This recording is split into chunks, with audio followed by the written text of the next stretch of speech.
usulkan UMR ya. Nah, kami sudah buatkan itu dan mudah-mudahan mereka menggodok, membahas dan mudah-mudahan ada peningkatan. Kalau bisa sih UMR, kalau nggak bisa alasannya nggak bisa Pak. Oh, kemampuannya gini. Berikan alasan kepada kami yang masuk akal. Ibu-ibu bapak semua di sini bakal sangat menerima ketika alasannya masuk akal. Paham kan? Sedikit saya gambaran besar. APBD Cimahi ini 1,4 triliun, itu aja dulu. 700 miliar gaji ASN. Nah, tinggal 700 miliar. Tangkap dulu gitu ya. Kayak bisa nebak sendiri. Pantas deh saya 2 juta sekian. Nah, bukan nebak sendiri. Jadi keinginan yang tidak berlebihan, keinginan yang pantas dan terukur dalam usulan. Saya kasih gambaran dulu secara keseluruhan. Kantongnya Cimahi dulu. Nah, ini Dewan bisa cerita begitu kalau Dewan. Kalau setingkat dinas enggak. Karena skopnya lain. Jadi tinggal 700 miliar. 700 miliar, 300 miliar teh angka unggul dilaporkan ke rumah sakit Cibaban. Jadi dicek rumah sakit Cibaban cek direktur teh. Saya per tahun menang 300 miliar, tapi ku saya dipakai deui. Jangan oh, maneh mas teh angka unggulnya nya. Nah, itu rumah sakit Cibaban seumur teh gitu. Yang memang begitu. Masuk ke angka APBD, ya, tapi duitnya ke store. Ini Dewan tahu, rakyat belum tahu. Nah, ini dikasih tahu oleh saya. Kagamar kan tinggal 400 mil. Jadinya kurang dia acak-acak. Nyeun jalan, nyeun kimil, nyeun termasuk bla bla. Nah, ke situ gambarannya. Oh, bisa gitu Pak, saya mau mengusulkan 2 juta tuh Pak. Dah mulai benyek-benyek, semacam itu. Makanya usulan itu nanti terukur, pantas. Maksud saya usulannya silakan jalan. UMR apa segala macam. Ketika keputusan Pemkot masuk, oh bener cek Pak Agun teh 1,4 dikurangi sakieu sama sakieu terus. Iya, sana ya. Jadi minimal orang tetap harus ada peningkatan walaupun misalkan itu sesuai dengan keahlian orang. Jelas. Tapi saya minta ke dinas tong leutik teh yang 800.000 teu naik kana naon. Kan itu sudah diusulkan ke mereka. Kan mereka mah putusan untuk mendengarkan, menampung dan menyampaikan nanti ke tim pembijak secara normatif. Oke, ya tentang masalah angka itu, tetap kita usulkan angka itu. Mudah-mudahan gak lama lagi itu ada perubahan. Ya, satu hal ya, nggak selesai dulu lah, satu-satu ya selesai ya.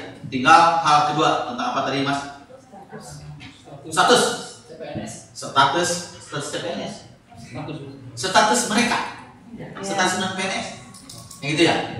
Nah, cek saya kayak tahun 2005 honorer itu kan sudah nggak ada ya Mas ya, jadi tidak bisa disebutkan honorer, itu mereka. Kalau honorer nanti nomenklaturnya dia nggak kena nanti ketika penggajian temuan. Nah, gini, status mereka ini ya, kalau status anggota dewan lama ini nggak ada status puluhan ratusan tahun. Dewan TU status kontraktor atau naon terjelas anggota dewan teh makhluk naon yang anggota dewan terjelas karena 1 tahun terakhir kalau disebut clear lah. DPRD hari ini adalah statusnya adalah pejabat pemerintahan daerah. Keren kan tepuk tangan? Hari ini DPRD se-Indonesia judulnya pejabat pemerintahan daerah. Wali kota salepal jadi ketua dewan, wakil wali kota salepal jadi wakil ketua dewan, anggota dewan salepal dengan eselon 2. Baik, terima kasih Pak Ketua Dewan. Sebelum masuk ke situ, yang pertama terima kasih Pak Eko sudah memberikan data kepada kami terkait dengan, saya sudah cross check, jadi data yang saya memegang data tenaga kategori 2, tenaga honorer kategori 2 yang memenuhi kriteria PP 56 tahun 2012 dan tidak lulus ujian CPNS pada seleksi tahun 2013. Data ini di-print bukan dari database kami, tapi di-print dari database yang diberikan oleh BKN. Dari BKN, dan di kami tercatat masih 149. Saya sudah cek satu-satu dari semua yang Pak Eko masukkan, sudah saya centangan Pak. Jadi sudah saya centangan yang apa ini nanti terkait soalnya dengan jawaban status Pak. Ya. Jadi saya mulai dari situ. Ya, ya. Sudah saya set tangan apa yang pemasukan nama-nama itu memang ada, mulai dari Pak Adrianus Bambang Prastio, Bu Siti Nur Hasimah, Pak Enceng Jurhana, Bu Lilis, Bu Ernianti yang menurut pemantauan dari tim di lapangan tidak ada. Artinya ini penting, artinya nanti kami cross check kembali dan dilaporkan kembali kepada BKN bahwa dari 149 itu sudah 13 orang yang dinyatakan tidak aktif. Jadi masih mengurangi, jadi datanya ada akurat.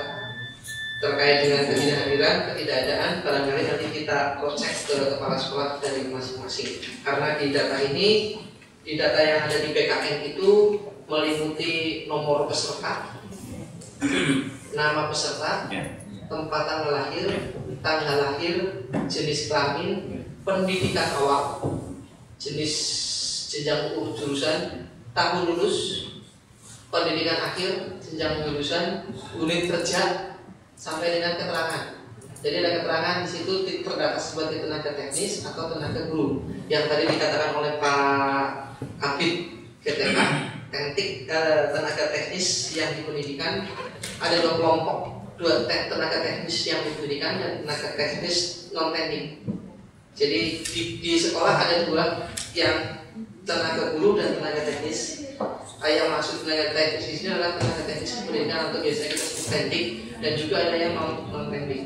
Nah, pertama itu terima kasih. Yang kedua,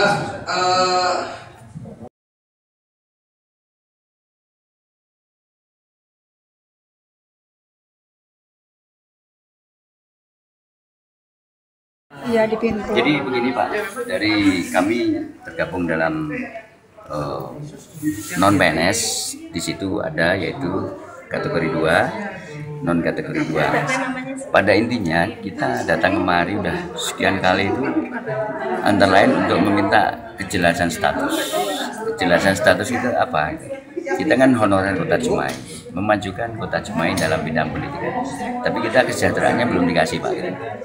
Nah, kesejahteraannya seperti apa? Kita menuntutnya kira-kira juga, kalau kemarin ada kebijakan akan diberikan 800 per bulan, saya bandingkan sekarang pembantu rumah tangga aja udah 1 juta Pak. Jadi kami mungkin di sini mengajukan sebuah kesejahteraan atau tambahan kesejahteraan itu sebesar minimal UMR.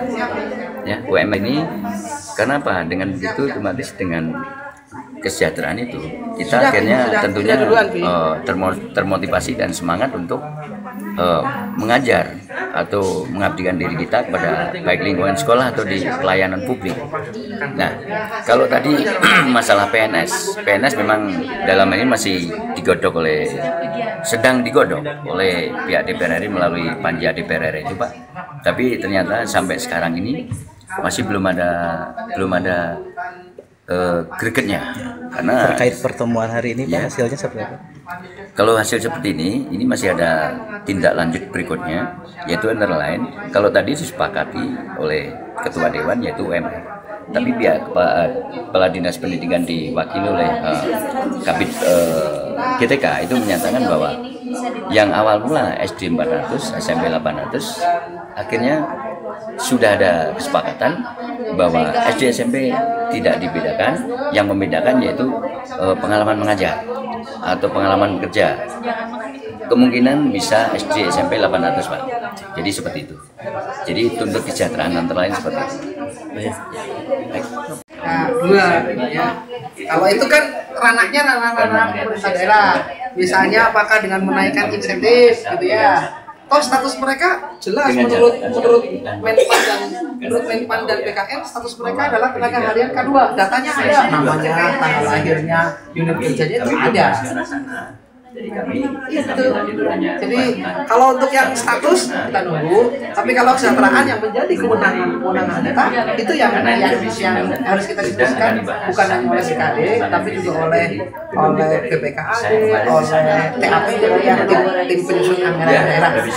Karena menyangkut besaran sebagai apa? Karena itu kan terkait dengan kemampuan keuangan daerah dan tata cara pengelolaan keuangan daerah. Itu termasuk yang itu nanti keputusan bukan BKD, itu keputusan dari tim.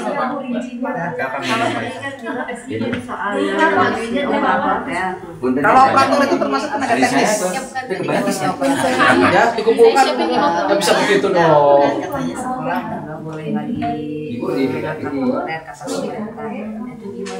Gini, saya hanya menyampaikan bahwa menurut PP 48 sejak diberlakukan PP 48 pejabat pembina kepegawaian dan pejabat lain yang terkait dengan kepegawaian tidak boleh mengangkat lagi tenaga honorer. Itu amanat PP 48. Ya. Sisi yang lain itu adalah ada analisis kebutuhan pegawai. Ya, kebutuhan pegawai. Tadi disampaikan oleh Disdik bahwa untuk guru saja menurut Anjab APK guru itu perlu 400 untuk guru SD, baik guru kelas, guru agama dan guru olahraga. Guru sementara jatah formasi cuma 190, otomatis kan jomplang gitu deh. Di sisi lain tidak boleh mengangkat honorer. Nah, solusinya seperti apa? Termasuk di dinas lain. Solusinya adalah kalau di dinas lain itu solusinya adalah pengangkatan tenaga harian lepas, ya, tenaga harian atau outsourcing. Misalnya untuk pengamanan amdal itu di outsourcingkan. Kemudian untuk juru sapu itu di tenaga harian lepaskan. Kemudian untuk yang gorong-gorong, nah kira-kira seperti itu. Nah, untuk guru untuk apa? Itu harus barangkali diformulasikan juga oleh dinas pendidikan bersama kepala sekolah. Bagaimana untuk formasi itu? Jadi sebetulnya yang kedua kekurangan itu adalah di satu sisi, kemampuan keuangan negara itu di sisi yang lain. Ketika itu di-match-kan ternyata tidak match, itu kan harus muncul dasar kebijakan. Nah, kebijakan itu yang sampai hari ini kita masih harus didiskusikan lebih keras. Tidak aspirasi yang nomor K2 mungkin tidak terwakili saat ini. Mungkin kami akan melakukan hal-hal yang lain di luar ini untuk mengangkat aspirasi non K2. Jadi non K2 sebetulnya tidak terwakili saat ini. Aspirasinya kita hanya jadi mempertegas masalah status kita itu THL-nya seperti apa. Itu kenapa berbeda dengan THL yang lain. Mungkin kami menuntutnya sebetulnya kejelasan status itu. Kami mungkin berpikir kami ini legal atau ilegal. Masalah itu yang harus dipertegas sebetulnya. Ini bisa saja. Terus kalau masalah angka yang akan diusulkan sebagai balas jasa dari ini? Kalau angka seperti itu mungkin pasti ujung-ujungnya itu kemampuan keuangan daerah, mungkin pasti ke situ. Walaupun angka kita ajukan berapapun, tetap aja nanti hasil akhirnya pasti kemampuan keuangan daerah itu terserah mereka sajalah, pemerintah bagaimana memutuskannya. Yang penting ada dulu gitu. Yang justru yang paling penting bukan, kami tidak mengharapkan angka berapapun, tapi statusnya seperti apa, yang khususnya non K2. Kami itu dianggap atau tidak seperti itu. Dengan namanya siapa? Saya kebetulan namanya Asep Sukino. Saya ketua dari Forum Non PNS Kota Cimahi. Ya, terima kasih Kang. Selamat siang.